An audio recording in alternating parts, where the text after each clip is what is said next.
Dans un coin reculé du pays, niché entre des montagnes imposantes et des terres arides, se trouvait un petit village nommé Tengku.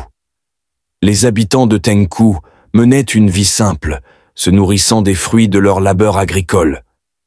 Parmi eux vivait Karim, un jeune garçon débrouillard, connu pour sa curiosité et son esprit vif. Né dans une famille modeste, Karim était le fils de Moussa et Aïcha. Moussa, un agriculteur endurci par les années de travail sous le soleil implacable, rêvait d'un avenir meilleur pour son fils unique. Dès son plus jeune âge, Karim montrait des signes d'ingéniosité. Il bricolait constamment avec les objets trouvés ici et là, créant de petits mécanismes pour faciliter les tâches du quotidien. Son esprit d'innovation se manifestait chaque fois qu'il aidait son père à réparer les outils agricoles ou qu'il assistait sa mère dans la cuisine, où il trouvait des moyens de rendre leur travail plus efficace. L'appel de la ville. À l'âge de 18 ans, Karim sentait que rester à Tengku ne lui offrirait pas les opportunités qu'il désirait. Le village, bien que riche en tradition et en solidarité, était limité en termes de développement et de possibilités de croissance. Moussa, bien que réticent à voir son fils partir, savait que Karim devait suivre son propre chemin. Avec une lourdeur dans le cœur, il donna à Karim ses économies, une petite somme qu'il avait mise de côté pour des jours sombres. Karim se dirigea vers la ville avec une valise légère, mais un esprit plein de rêves. En arrivant dans la métropole, il fut frappé par la taille, la rapidité et la complexité de la vie urbaine. Rien ne ressemblait à Tengku, et chaque coin de rue lui présentait un défi nouveau. Il passa ses premières nuits dans une auberge modeste, cherchant désespérément un emploi qui lui permettrait de survivre.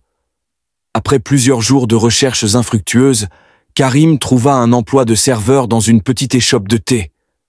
Ce travail, bien que humble, lui permit de subvenir à ses besoins de base. Il travailla avec diligence, économisant chaque pièce qu'il pouvait. Cependant, la ville ne se montrait pas tendre avec les nouveaux venus, et Karim se sentit souvent seul et désorienté. Un soir, après une longue journée de travail, Karim se promena dans les rues étroites du marché nocturne. C'est là qu'il rencontra un vieil homme, un vendeur de livres, assis sur un tapis avec une sélection de vieux volumes poussiéreux. Attiré par un livre en particulier, Karim s'arrêta. Le titre, « Les secrets des grands hommes », scintillait sous la lumière des lanternes. Sentant une connexion inexplicable, il acheta le livre avec ses dernières pièces, sans savoir que cet achat allait transformer sa vie. Karim dévora le livre.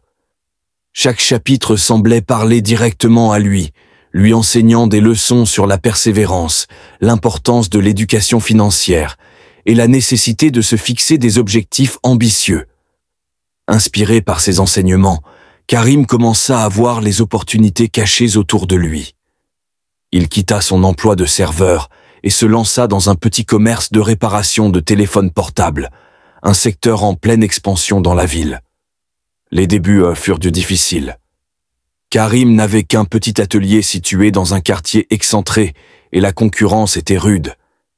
Mais il persévéra, travaillant jour et nuit pour offrir un service de qualité à ses clients. Grâce à son honnêteté et à son dévouement, son affaire commença à prospérer.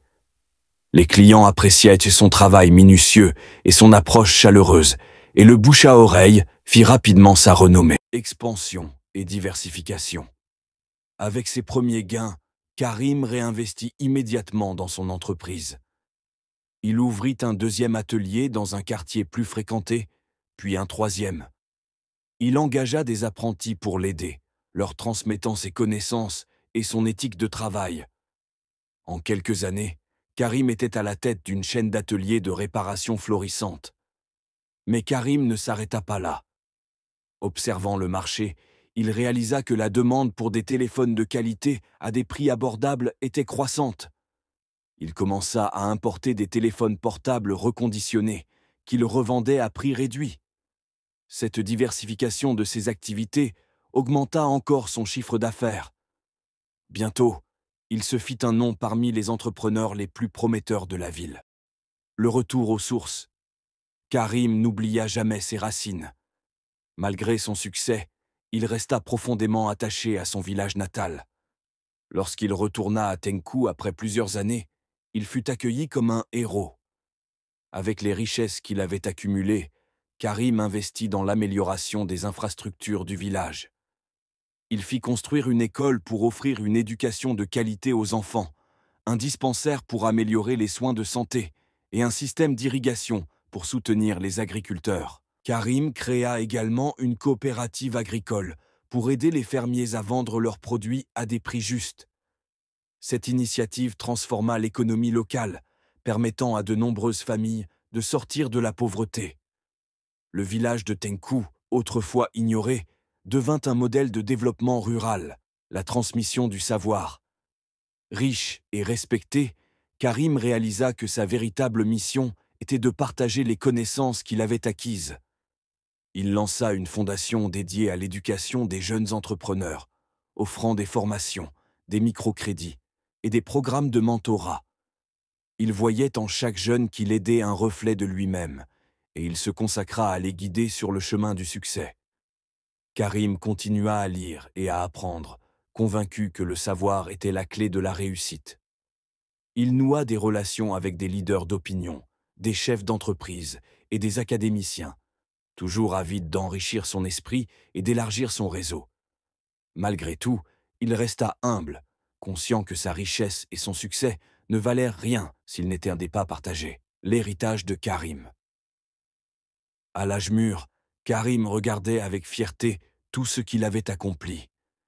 Il avait non seulement réussi à sortir sa famille de la pauvreté, mais il avait aussi transformé la vie de nombreuses personnes autour de lui. Son histoire devint une légende dans la région, inspirant des générations à venir. Karim laissa derrière lui un héritage durable, non seulement en termes de richesse matérielle, mais aussi en termes de valeurs, d'éthique et de détermination. Il prouvait que l'ascension sociale était possible, même pour ceux qui partèrent de rien, pourvu qu'ils soient prêts à travailler dur, à apprendre sans cesse et à donner en retour.